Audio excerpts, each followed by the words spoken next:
S2. Aduh. Belum lulus S1 sudah tesis ya? Ini dia tuh itu punya saya katanya. Sudah kosong. Times New Roman. Ternyata saya cek lagi tesis. Ini baru lagi nih. Baru lagi nih. Foto tadi, Pak. Iya. Kosong itu, Pak ya? Kosong, cuma pembimbing, nggak ada kosong. Terus tesis loh. Diakui ini skripsi saya. Tulisannya di sini dipertahankan di depan Dewan Penguji Tesis. Fakultas Kehutanan Universitas Gadjah Mada, kacau. Tahu salah satu temannya tadi, salah satu teman itu. Kan kami bilang perbandingannya mana gitu. Oke.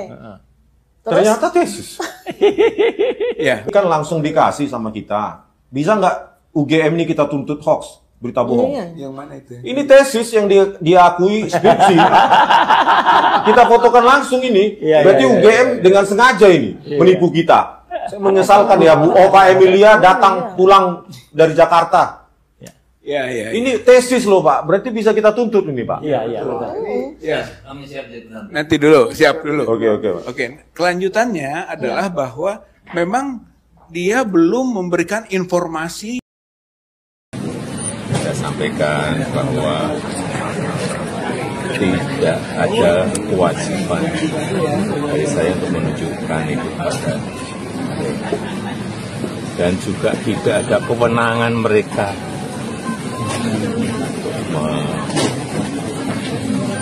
mengatur saya untuk menunjukkan ijazah asli yang saya miliki. Jadi sangat jelas kemarin di UGM juga sudah memberikan penjelasan yang gamblang dan jelas, dan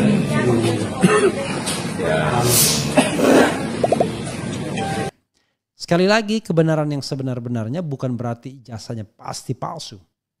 Tetapi ada keterangan yang adequate, yang memadai, yang menunjukkan bahwa ijazah itu memang asli, skripsi itu memang asli. Nah, for the time being, kalau di mata Roy Suryo, sangat diragukan keaslian dua dokumen penting tersebut. Demikian juga Rismond Hasiholan Sianipar juga meragukannya.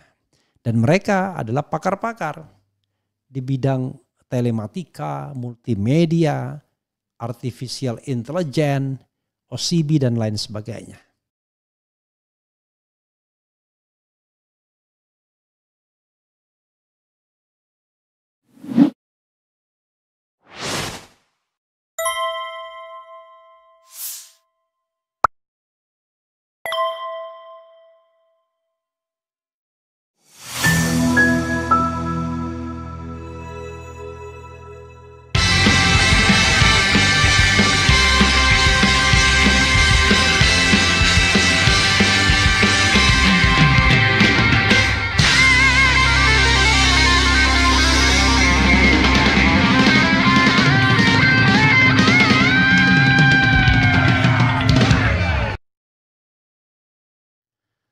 Assalamualaikum warahmatullahi wabarakatuh.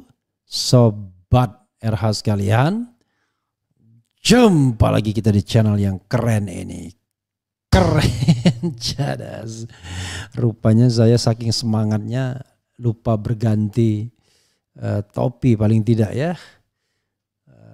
Oke, no problem rasanya ya, pakai topi hitam juga cukup. Tapi karena memang menarik ini. Roy Suryo rajin sekali menulis, dan tentu dia menulis tidak sembarangan ya. Karena dia adalah ahli telematika, dan kita juga punya jagoan baru, Rismond. Dua orang inilah yang merupakan ujung tombak untuk membuktikan asli dan tidak aslinya Jokowi punya ijazah. Nah, ini ada tulisan lagi yang terbaru dari Roy Suryo. Apa yang dia tulis? Coba kita lihat ya. Tulisannya adalah berjudul dua kali ya. Dua kali keberadaan ijazah tanpa bukti, skripsi tanpa legalisasi, dan syawalan tanpa wiwi oleh Dr. KRMT Roy Suryo MKes. MKes itu Master Kesehatan. Coba kita lihat ya. Hari ini perwakilan TPUA yang terdiri atas Rizal Fadila, Kurnia Triroyani, dan Damai Hari Lubis berhasil mendatangi dan bertemu langsung dengan bekas Presiden RI ke-7 Jokowi di rumahnya kawasan Sumber, Solo. Meski ratusan rombongan datang menggeruduk dan biasanya bisa diterima belasan hingga puluhan orang, kalau hanya untuk sekedar selfie demi pencitraan diri, ternyata hari ini Jokowi hanya berani menerima 3 orang di atas. Ya. Meski awalnya silaturahmi, sebenarnya tujuan dari datang menemui Jokowi ini adalah untuk 3 hal penting yang selama ini dinanti oleh mayoritas masyarakat Indonesia. Ya, ini mendapatkan informasi, klarifikasi, dan verifikasi dari ijazah resmi Jokowi kalau ada, yang selama ini paling banyak dicari. Sampai-sampai puluhan dari masyarakat yang datang siang tadi mengenakan kaos warna putih dan hitam bertuliskan tim pemburu ijazah Jokowi. Namun seperti sudah bisa diduga selama ini, meskipun bisa bertemu langsung selama sekitar 30 menit mulai jam 08.50 sampai dengan 09.20 WIB, ketiga wakil TPUA pagi tadi seperti hanya ketemu robot yang tak punya otak dan hati nurani. Seperti ya, karena jawabannya persis sama seperti yang sudah diprogram oleh para pembisik alias kuasa hukumnya kemarin. Ya, ini tidak mau menunjukkan ijazahnya dan hanya mau kalau diminta oleh pengadilan. Terlalu maksudnya ini ya. Dia lupa sekarang mendapat posisi selaku Dewan Pengarah di Badan Pengelola Investasi BPI Daya Anagata Nusantara dan Antara yang akan mengelola aset sebesar 900 miliar US dollars atau sekitar 15.000 triliun bentukan Presiden Prabowo 2 bulan lalu. Tepatnya Senin 24 Februari. Dengan posisi selaku pejabat publik tersebut, Jokowi tidak bisa berlindung di balik hak privasi karena dia sama saja digaji dengan uang hasil keringat rakyat jelata. Ini artinya sama dengan sikap Universitas Gadjah Mada UGM kemarin yang sempat mau berlindung juga di balik pengecualian di Undang-Undang Nomor 14 Tahun 2008 tentang kebebasan informasi publik dan Undang-Undang Nomor 27 Tahun 2022 tentang perlindungan data pribadi. Sebelum akhirnya menyerah setelah diberitahu bahwa alhamdulillah saat di DPR RI Komisi 1 tahun 2009 dan sampai dengan 2019 lalu, saya justru yang mengawal kedua undang-undang tersebut selain Undang-Undang Nomor 11 Tahun 2008, Undang-Undang Nomor 19 Tahun 2016 dan Undang-Undang Nomor 01 Tahun 2024 tentang informasi dan transaksi elektronik. Jadi ada salahnya juga nih, ada dosanya juga Rosario ya. Karena ternyata ikut juga mengawal Undang-Undang ITE. Artinya meski sempat bersikuku tidak mau menunjukkan bukti-bukti yang katanya dimiliki sampai 34 item menyangkut kejelasan studi Jokowi, setidaknya UGM masih memiliki nurani untuk menampilkan skripsi tahun 1985 yang kontroversi tersebut. Yang kontroversial maksudnya ya, kata sifat ya. Detil lengkap bagaimana penerimaan UGM Selasa 15 April 2005 kemarin bisa dilihat di kanal YouTube agar lebih mudah dimengerti dan menanggapi rilis serta pemberitaan media rezim yang tidak sesuai fakta yang terjadi. Sebagaimana jelas disampaikan sekaligus berempat oleh Rizal Fadila, kemudian Rismon Hasiholan Sianipar, kemudian Tifauza Tiasuma, dan saya sendiri dalam Sentana podcast spesial dari kampus UGM di atas, skripsi Jokowi tahun 1985 diluluskan dalam tanda tanya ya, tersebut mengandung banyak sekali keanehan atau kecacatan secara akademik yang jauh di bawah standar dan seharusnya tidak bisa diluluskan oleh sebuah institusi negeri, apalagi sekelas UGM. Kemarin karena sengaja keterbatasan waktu, hanya skripsi inilah yang sempat diverifikasi. Sedangkan katanya ada 34 bukti lainnya hanya zong alias omon-omon belaka. Ya. Mulai dari jenis font masa depan Times New Roman, ya. Kemudian yang dipermasalahkan lembar pengesahan tanpa tanggal dan diteken oleh nama dekan Fakultas Kehutanan UGM dan pembimbing skripsi yang berbeda penulisan ejaan OE dan U. Bahkan sama sekali tidak ditulis nama Kasmujo yang justru dikatakan melalui mulutnya sendiri dalam berbagai kesempatan, dan yang sangat fatal adalah tidak adanya lembar pengesahan pengujian dan para dosen pengujinya sebagai syarat utama skripsi tersebut. benar-benar telah diuji dan dipertahankan di depan sidang skripsi saat itu. Lebih membagongkannya lagi, setelah diperbandingkan dengan salah satu skripsi dari sesama angkatan 80 bernama Saminuddin Barori Tau, meski yang bersangkutan memiliki lembar pengujian yang tidak ada di skripsi yang diaku-aku miliknya Jokowi, ternyata tertulis dipertahankan di depan dosen penguji tesis. Ini benar-benar lucu dan terlihat bahwa lembar tersebut sekedar copy-paste dari template komputer Windows masa kini alias bukan mesin ketik atau percetakan sebagaimana disebut-sebut selama ini. Jelas seharusnya kalau tertulis tesis ini adalah untuk strata S2 bukan S1 dan semestinya ditolak pengesahannya. Kesimpulannya, dua pembuktian di atas sudah bisa menggambarkan bagaimana sebenarnya keberadaan ijazah asli dalam kurung tanda tanya Jokowi itu. Bahkan ya, jadi ijazah asli itu dikutip dan dalam kurung ada tanda tanya ya, dan Jokowi. Itu bahkan makin jelas terbukti dalam acara sawalan keluarga alumni Gajah Mada di Wisma Kagama semalam. Dari puluhan hadirin alumni asli UGM tidak tampak sama sekali batang hidungnya alumnus yang paling memalukan versi BEMS SI UGM tahun lalu itu. Mereka sendiri sudah menantang ke pengadilan saja. Oleh karenanya hashtag Adili Jokowi dan hashtag Makzulkan Fufufafa jelas merupakan solusi terbaik masalah ini. Dr. KRMT Roy Suryo MKes, pemerhati telematika, multimedia, Artificial Intelligence dan OCB Independent Jakarta hari ini ya 2025. Jadi itu saudara sekalian ya. Jadi Roy Suryo mengatakan bukti yang puluhan itu ada yang bilang 34 atau 36 tahun, 36 biji atau 36 item, 34 atau 36 item tidak pernah ditunjukkan. Yang ditunjukkan hanyalah skripsi dan itu pun di pertengahan waktu ketika sudah mau berakhir. Dan mereka tidak sempat scrutinize.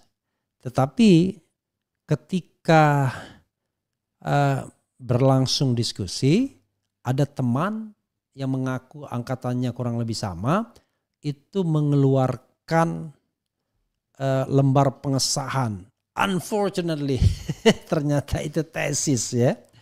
Jadi kalau kata Rismon, nggak bisa.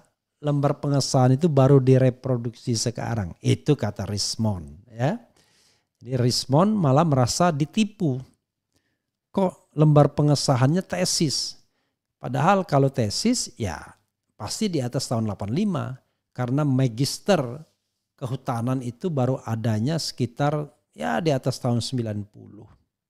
Jadi tidak mungkin ada imajinasi bicara tesis. Nah, itu pasti ada kekeliruan ya. Jadi tapi sekali lagi kita tidak bisa melakukan judgment. Yang paling penting adalah kita mencari penegak hukum yang jujur, berani dan independen. Oke? Atau paling tidak netral. Demikian juga hakim yang jujur, berani dan independen. Tapi kalau penegak hukumnya sontoloyo, hakimnya sontoloyo, maka kita tidak akan mendapatkan kebenaran yang sebenar-benarnya. Sekali lagi, kebenaran yang sebenar-benarnya bukan berarti ijazahnya pasti palsu. Tetapi ada keterangan yang adequate, yang memadai, yang menunjukkan bahwa ijazah itu memang asli, skripsi itu memang asli. Nah, for the time being, kalau di mata Roy Suryo, sangat diragukan keaslian dua dokumen penting tersebut. Demikian juga Rismon Hasiholan Sianipar juga meragukannya. Dan mereka adalah pakar-pakar di bidang telematika, multimedia, artificial intelligence, OCB dan lain sebagainya. Sekali lagi saudara sekalian, itu yang dituliskan oleh Roy Suryo. Oke, coba kita bacakan ya. Kita nggak bicara hukuman-hukuman ya. Astaghfirullahalazim, na'udzubillah min zalik. Jokowi lahir di dua tempat. Ya, ayah lahir di satu tempat, banyak yang tinggal sama. Oke. Maksudnya apa? Ijazah Jokowi adalah pintu masuk untuk kasus-kasus Jokowi yang lainnya. Memasukkan dokumen hukumannya 6 tahun. Kita nggak bicara dulu yang begitu-begituan.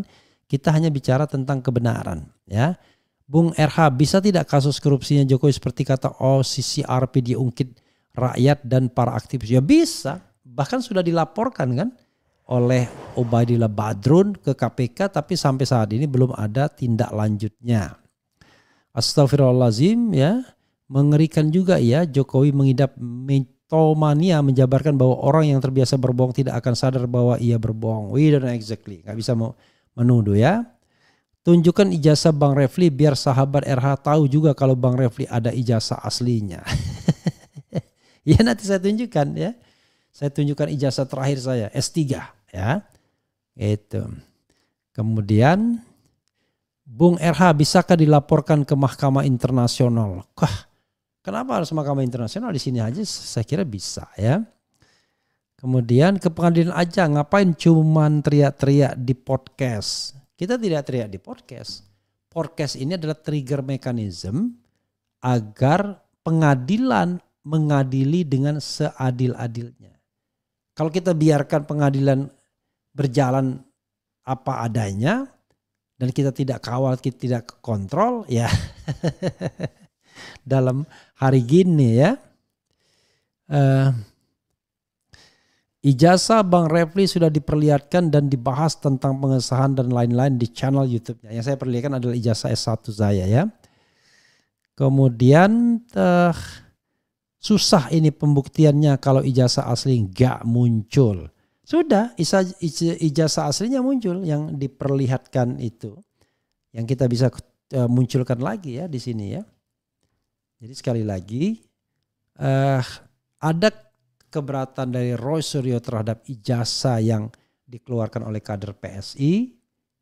Kemudian ada keberatan terhadap ijazah yang dikeluarkan oleh Fakultas Kehutanan. Itu soalnya. Jadi sobat era sekalian, kita bukan berarti tidak punya dokumen sebagai pangkal tolak. Ada. Dokumen ijazahnya ada, dokumen skripsinya ada. Yang belum adequate, yang belum memadai itu adalah kebebasan untuk melakukan verifikasi. Kebebasan untuk melakukan penelitian mengenai keaslian dua dokumen tersebut. Itu soalnya. Dan ini bukan, kata Hozinuddin, dokumen rakyat biasa. Ini dokumen mantan presiden yang kata Roy Suryo masih menjadi Dewan Pengarah Danantara. Masih menjadi pejabat publik. Jadi sah kalau kemudian orang meminta kejelasan ijazahnya. Begitu ya saudara sekalian. Masih banyak hal-hal yang menarik yang bisa dibahas. Tetapi saya cukupkan dulu ya membahas ini. Dan mudah-mudahan kita akan mendapatkan informasi-informasi yang jauh lebih baik ya. Ini ada enggak? Ini ada beberapa hal yang menarik misalnya ya. Rocky Gerung beber hal mendasar mengapa keaslian ijazah Jokowi harus dipersoalkan. Bahasnya ini ya, nanti kita bahas. Kisru ijazah Jokowi Rocky Gerung bukan sekedar administratif tapi soal moral dan legitimasi demokrasi. Kemudian apa lagi ya? 20 menit Jokowi pamer ijazah asli lulus UGM ke awak media. Tapi coba ini kemudian ada soal ijazah Jokowi Mahfud .2 yang menuduh ditangkap, yang dituduh belum diadili. Itu merefer Bambang Tri dan Gus Nur pastinya ya. Mahfud MD UGM bukan yang palsukan ijazah Jokowi, tak perlu lagi terlibat gitu ya.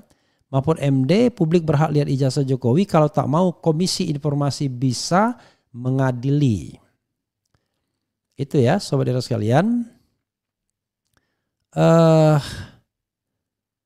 Tonton juga polemik ijazah oleh para aktivis yang tadi saya sempat wawancarai ya. Ada ada Ges Khalifa, ada Habil Marati, ada Profesor Anwar Sanusi, ada Saud Sitomorang setidaknya. Kemudian apalagi ya? Yaitu berita-berita yang bisa kita sajikan. Selain berita-berita yang tentu masih banyak hal-hal yang menarik untuk kita sajikan, not only soal ijazah ini. Kita cukupkan dulu saudara sekalian dan kemudian kita akan bahas hal lain. Apa yang disampaikan Rocky itu menarik untuk dibahas. Jadi pembahasan terakhir ini saya ingin membahas why harus dibuktikan ijazah itu versi Rocky Gerung. Biar kita bisa mendapatkan perspektif filsafatnya. Perspektif yang lebih esensialnya. Ketimbang kewajiban hukum, di situ ada kewajiban moralnya pastinya. Itu saja. Wassalamualaikum warahmatullahi wabarakatuh. Keren, cadas, cie.